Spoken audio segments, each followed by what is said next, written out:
Good morning વિદ્યાર્થી મિત્રો. આપણે પાછલા લેક્ચરમાં કેપેસિટરની માહિતી મેળવી. કેપેસિટર એટલે શું, કેપેસિટન્સ એટલે શું, સમાંતર પ્લેટ કેપેસિટરનું કેપેસિટન્સ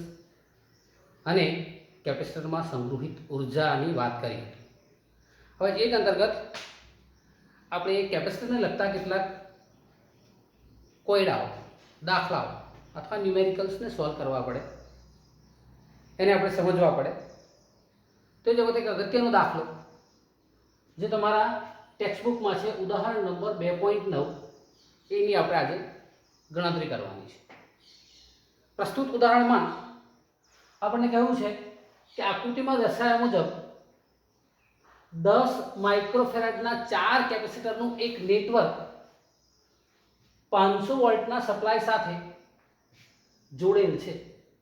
તો આ નેટવર્કનું સમતુલ્ય કેપેસિટન્સ કેટલું થાય અને આ દરેક કેપેસિટર ઉપર કેટલો વિદ્યુત ભાર આવે આપણે ગણવાનું છે. આપણી પાસે જે કેપેસિટર આપેલા છે કે C1 C2 C3 C4 એ આપેલા છે 10 માઇક્રોફેરાડ. એની કિંમત થાય 10⁻⁻6 ફેરાડ. પ્રત્યેકની કિંમત C1 C2 C3 C4 10 માઇક્રોફેરાડના છે, એટલે કે આપણને આપેલા છે 10⁻6 ફેરાડ. આટલું આપણને આપેલું છે. અહીં ધ્યાન રાખજો. હવે આકૃતિને આપણે ધ્યાનથી જોઈએ તો આકૃતિમાં જુઓ,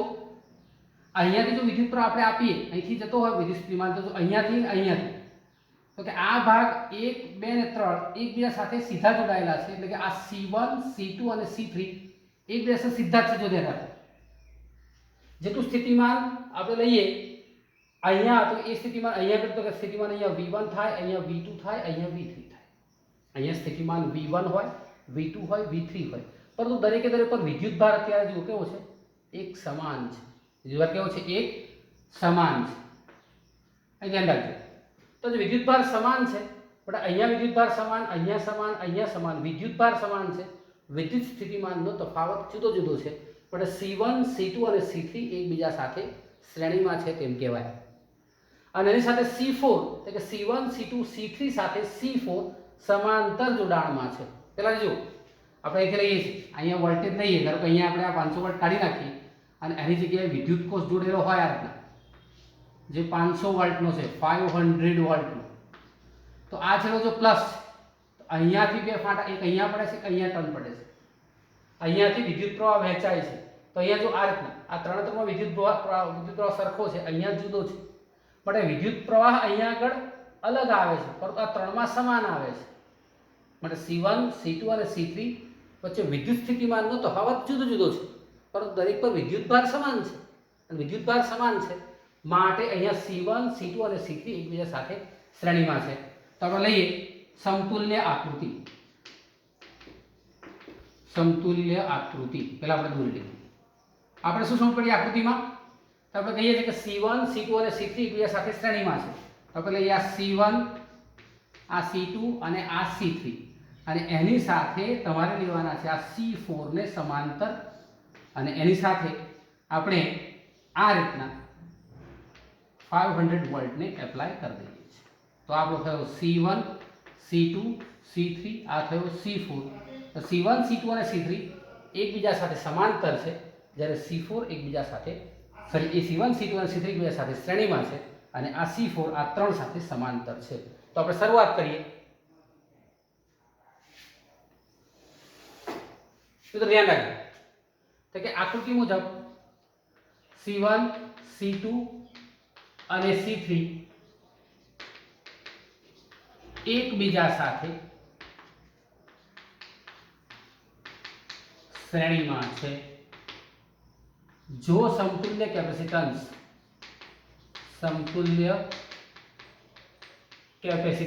C1 હોય તો, સમતુલ્ય કેપેસિટન્સ C1 હોય તો આપણે લખીશું 1/C1 is equal to 1/C1 is equal to, or C dash હોય તો 1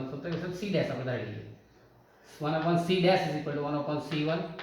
plus 1/C2 plus 1/C3. 1/C dash સમતુલ્ય કેપેસિટન્સ ધારી લીધો આપણે. શ્રેણી જોડાણ માટેનું સૂત્ર 1/C dash is equal to 1/C1 plus 1/C2 plus 1/C3. માટે 1/C dash इज इक्वल કેટલા આવશે એ લઈશું તો આપણે આવશે તો કે લઈશું 1/c1 એટલે 1/10 પ્લસ 1/10 પ્લસ 1/10 અત્યારે આપણે અહીંયા એને આ જ ફોર્મમાં લખીએ છીએ માઇક્રોફેરાડ ફોર્મમાં જ લખીએ છીએ 10⁻6 કિંમત મૂકતા નથી માટે 1/c dash is equal to 3/10 therefore c dash is equal to 10/3 microfarad 10/3 microfarad ધ્યાન રાખજો આ થયું c dash હવે શું થયું કે હવે c dash c1 c2 c3 નું સમતુલ્ય કેપેસિટન્સ c dash c4 સાથે એટલે કે હવે c dash એ c4 સાથે કયા જોડાણમાં છે તો કે c dash એ c4 સાથે સમાંતર જોડાણમાં છે समांतर जोड़ाणमां छे जो समतुल्य कैपेसिटन्स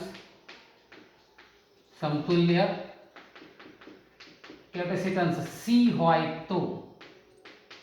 શું લખીશું C is equal to C dash plus C4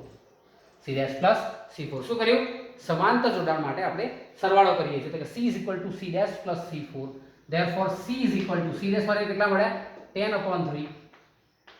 અને C4 તો મારા 10 છે 10 તો ધેરફોર આપણે લઈએ જો લેવું હોય તો ધેરફોર C is equal 30 + 10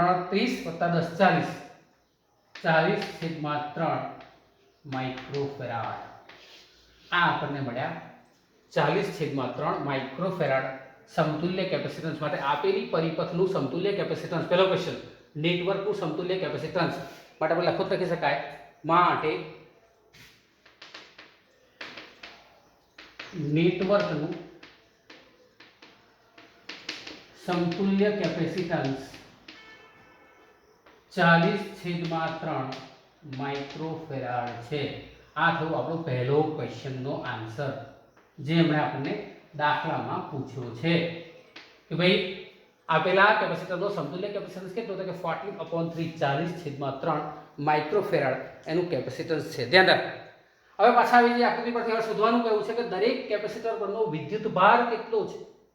દરેક કેપેસિટર પરનો વિદ્યુતભાર કેટલો છે આપણે શોધવાનું છે તો અહીંયા લઈએ અહીંયા C1 અહીંયા આ C2 અહીંયા આ C3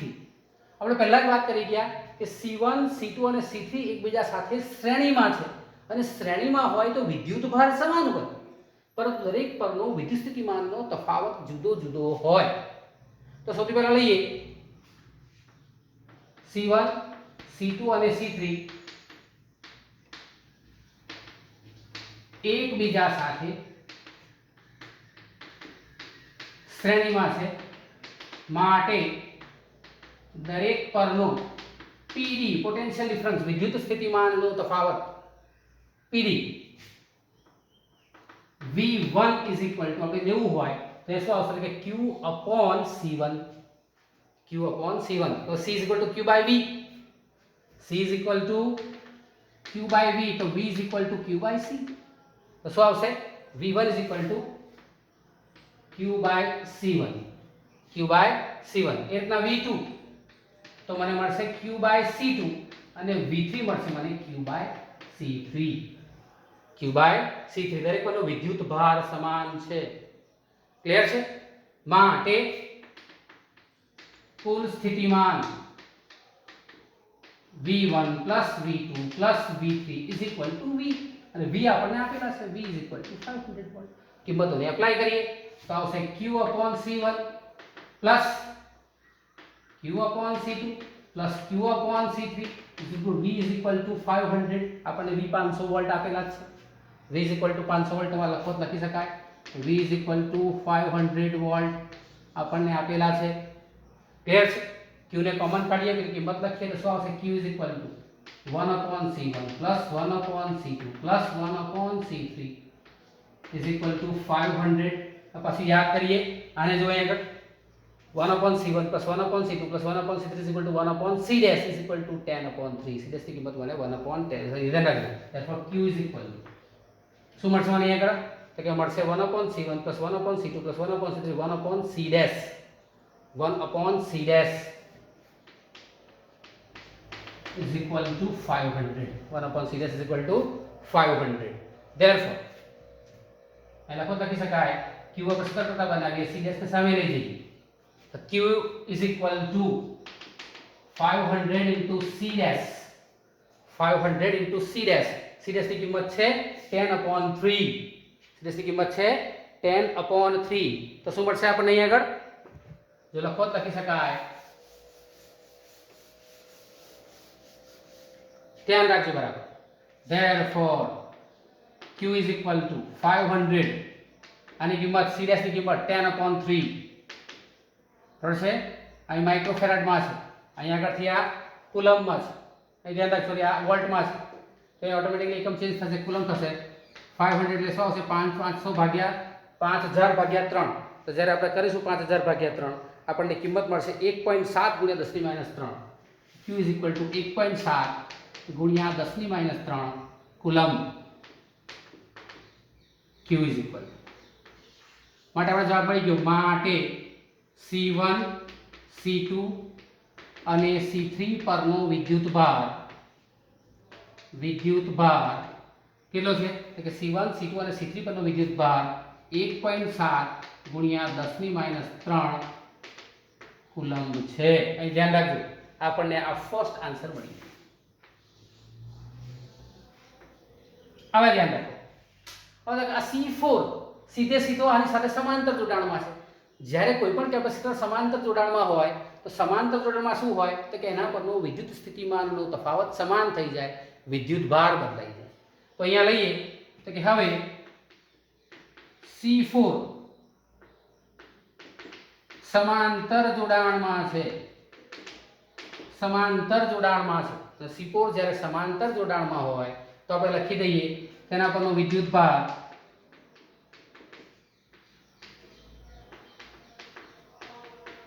Q ડેશ હોય તો અહીં ધ્યાન રાખજો આપણે લખીશું V is equal to શું આવશે તો કે Q dash into C4 again સૂત્ર લઈએ આનો સૂત્ર લઈએ અહીં ધ્યાન રાખજો therefore V is equal to શું આવશે Q ડેશ upon C4 સીધું સૂત્ર લઈએ છે Q dash from C4 therefore Q dash is equal that implies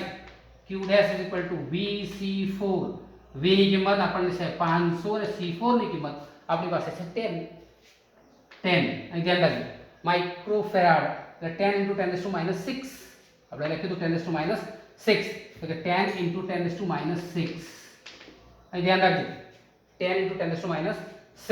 તો જરા શૂન્ય કાપીશું 1 2 ને 3 જવાબ આવશે 5 × 10⁻3 ઘાત મને જવાબ મળે છે 5 × 10⁻3 ઘાત કુલમ્બ અહીં ધ્યાન રાખજો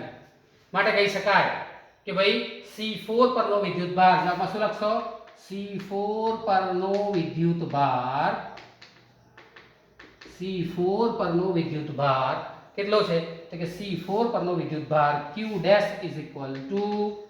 5 × 10⁻3 કુલમ્બ છે એટલે કે 5 મિલી કુલમ્બ વિદ્યુત ભાર ત્યારે અહીંયા કેટલો હતો અહીંયા જે વિદ્યુત ભાર હતો એ હતો 1.7 × 10⁻3 ઘાત કુલમ્બ વિદ્યુત ભાર હતો ક્લિયર છે તો મિત્રો આ દાખલો પૂરો થયો ઉદાહરણ નંબર 2.9 આપણે એના પછી એક સ્વાધ્યાયનો આના જેવો જ કેપેસિટરનો એક દાખલો ગણીશું